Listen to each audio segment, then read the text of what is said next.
And hello, this is Eamon O'Brien, and you're so welcome to the Reluctant Speakers Club Expert Series. And I'm delighted to be joined today with a pal. It is Mark Scully. And today, Mark, we're going to be talking about the whole area of upskilling and fostering interest and excitement in digital marketing. So I'm delighted to have you here today. Thank you. Thanks very much for inviting me. Well, and of course, Mark, you're a senior a marketing executive at the Digital Marketing Institute, but I'm especially excited about a brand new project that you're working on, which is called learninbound.com.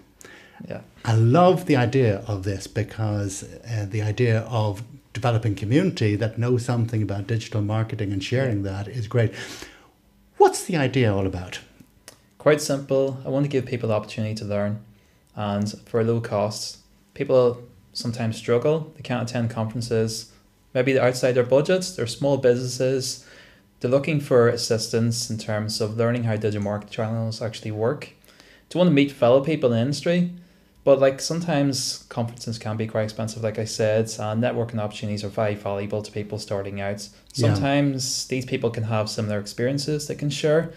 They have insights into the industry. Maybe they actually know particular tactics they should be employing in their business.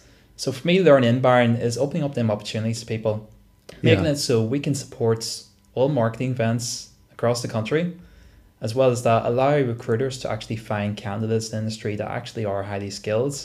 Well, now, exactly, because I think that there's a major league challenge for businesses of every size, and I include the larger enterprises in this, that really, in terms of a country, we have developed many people with various forms of skills, but finding people who know a lot about all of the things that we have to know about today is really quite a challenge. You know, we have SEO, SEM, analytics, platform development, social media tools, apps, plugins, yada, yada, yada. And for most people, if you're not that technical, or even if you have technical abilities, you'll find there are gaps in what we know. So tell me about your observations, because obviously you've been in this space for a long time.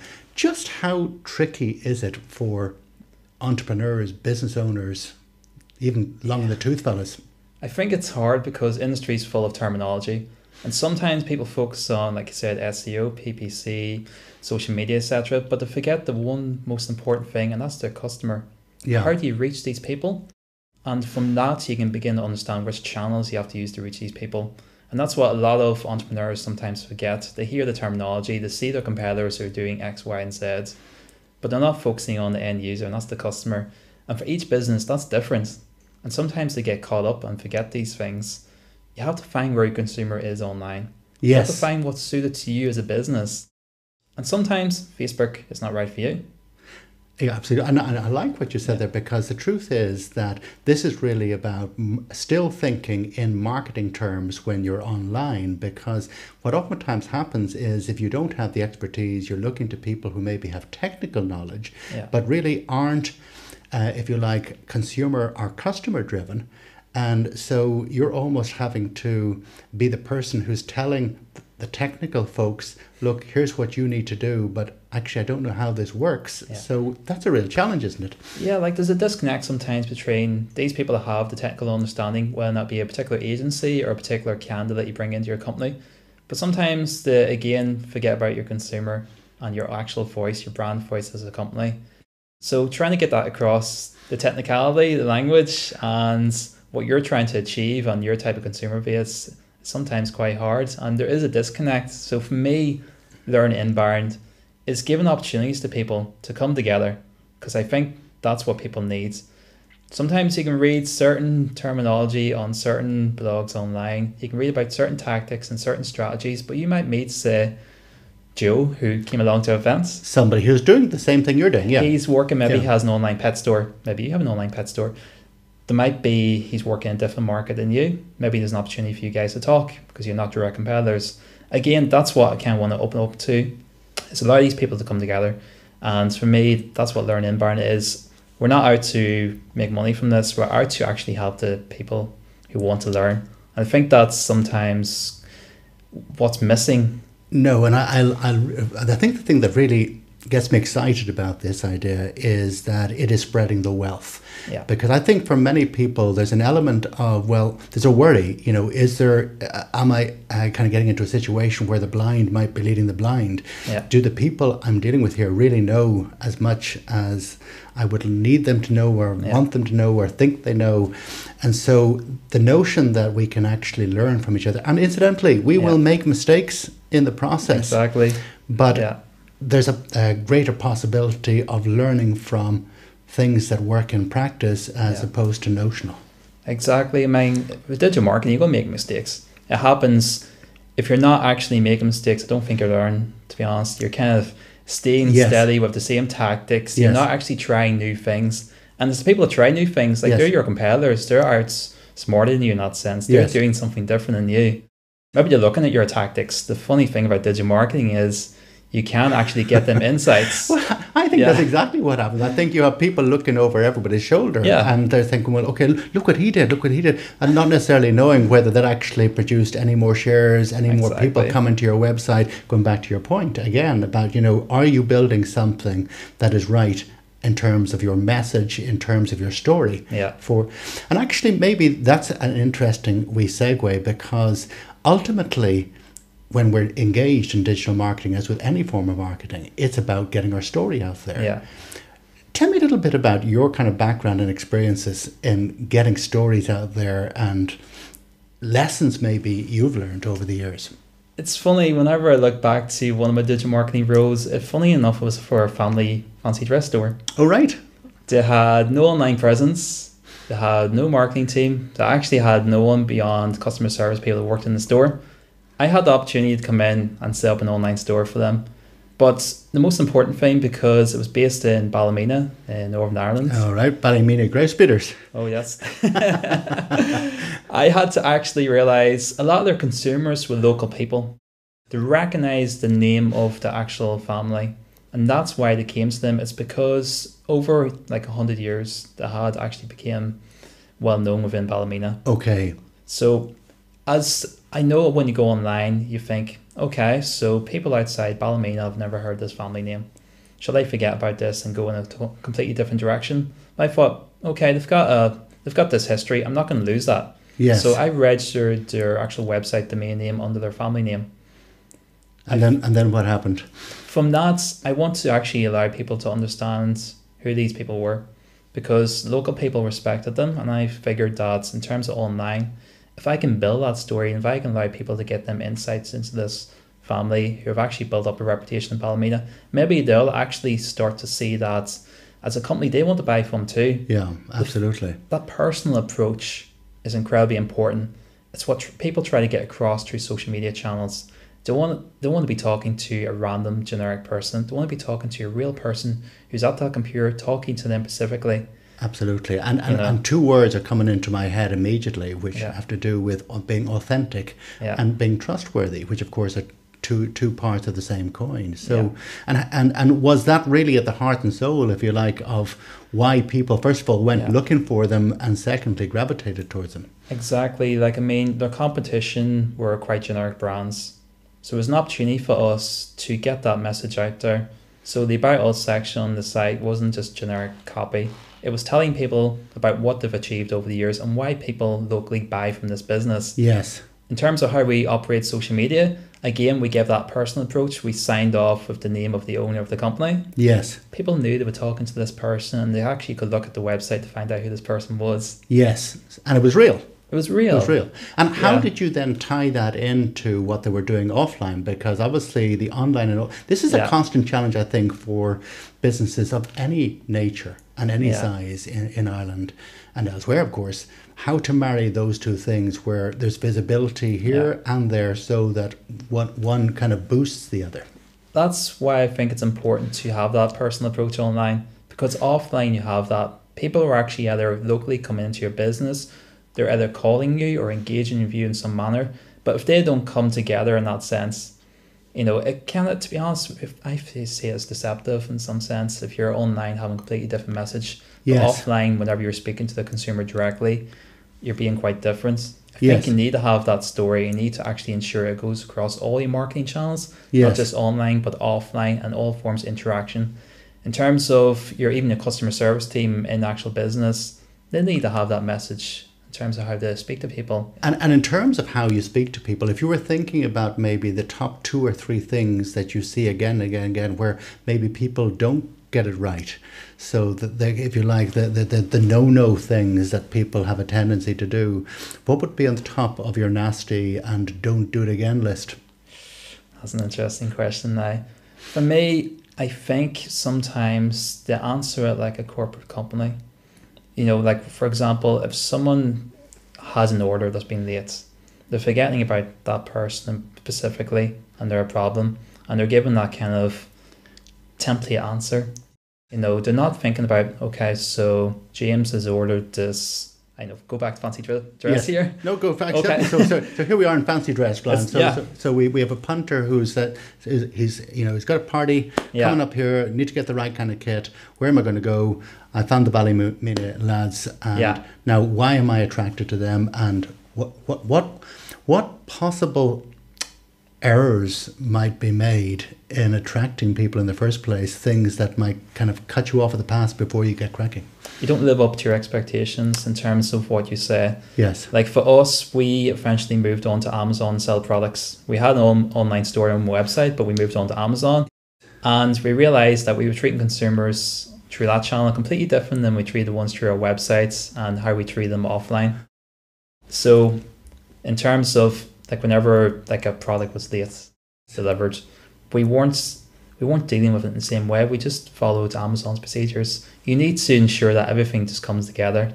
So like for that person, say for example, it was for a hen party. Strangely, I did have one. Yeah, fair enough. Okay. And she had her hen party on a Saturday. Again. Yes. Okay. But we forgot about, we just treated her like a normal consumer. She obviously wanted that. It was important to her. And sometimes you forget what's important to them. And you come back to the fact that you've said on your website somewhere 2 to 3 days delivery. Yes. But you need to go out of your way. You need to exceed expectations. Absolutely. Not just think about online reviews. Yes, because in fact you don't have the same intimacy, and so people can't see the colour of your eyes, if you like. So there's 2 things going on here. Firstly, that you have to appreciate, look, this is a channel with different demands. Yeah. For having found people who have taken the trouble to say, I'm interested in you. And the second element, I suppose, has to do with the overall experience and message that you're sending out. Yeah. And that can be hard, I suppose, to manage. It can be hard because I think a lot of people, in terms of even digital marketing, they think specifically about metrics. Oh, yes, of course.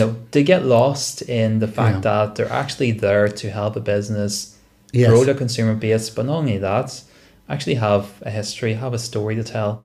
It's not all about the bottom line numbers of financial targets. It's not about just your keyword rankings, SEO. It's not about how visible you are in terms of AdWords. Yes. It's not just about your metrics, your number of followers on Twitter. Yes. It's about that customer. It is, and actually that customer has a real voice. In fact, we had Connor Keppel in just a few weeks ago who had some nice phrases, and I know it sounds corny, but he talked about word of mouth. It still works though. It is corny, I know, but he's right that the word of mouth actually does matter. It does matter completely. Like if you can keep that consumer happy, obviously they're going to recommend you to someone else, and maybe you can't measure that.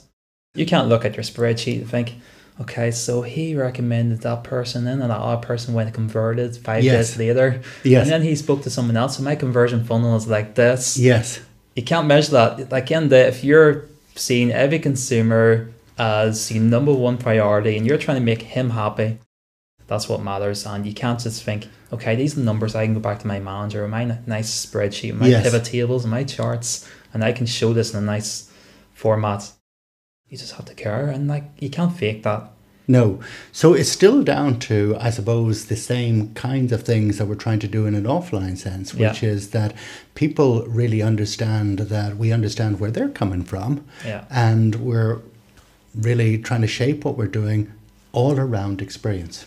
Exactly, because that's what you need to remember. It's the experience for the end user, and You need to keep them happy. I'm just thinking of a phrase that I heard Paul Hayes use at an event recently, where he talked about that people don't remember what you said, but they remember how you made them feel. Yeah. And I really like that, even in an online sense, because I think it has great weight. Also remember the fact that people are more open to sharing their negative thoughts online than the positive ones. Oh, yes. You see it all the time, so yeah. Absolutely.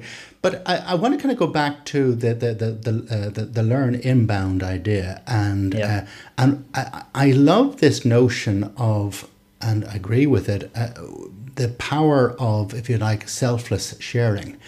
Why do you think that has such potential? Digital marketing as a whole, you can invest in specific channels, but sometimes, like I said, you do forget about the end user. Like inbound marketing is different. The fact that you're providing value. In terms of providing value, it's sometimes not about the investment of particular channels. I mean, in terms of even yourself, creating great content, people want to share it. Good. People want to come back because you're giving them something that's valuable to them. Whereas if you invested in a paid channel, AdWords, to advertise, sometimes, that gets lost on you. It happens. But inbound marketing as a whole, I think it's got longer term gains. Yeah, and you see, I think you've hit the nail on the head here, because it is about sharing real value. Yeah. And if you're doing that, then first of all, the people who get to consume that, of course, they get something out of it. So you're turning up to an event and you're saying, I actually got something that I can go and do something with today. Somebody wasn't trying to just sell me stuff. Yeah. And the beauty of that is that boosts credibility, it boosts people's capacity to think about you as, you know what, there's somebody with knowledge and expertise. I should come back to that person the next time I have to tackle that issue. Yeah. And everybody wins. Exactly. I want every person that comes to an event to walk away with something they can incorporate into their business. Yes. I've went to many events over the years. I felt like sometimes they have speakers that don't give advice that the attendees can use to talk about their particular company. And while that's interesting to hear them case studies, if I walk back into my office and if I speak to a manager, he'll say to me, okay, we spent €400 on that ticket tonight, nice conference we went to. What can you do for me? Like, what can you do to increase our targets? Like, can you hit these KPIs? Yes. And if I say, well, X person at X company spoke about how he achieved his target. Yes. You're like, okay, that's interesting, but we can't use that here.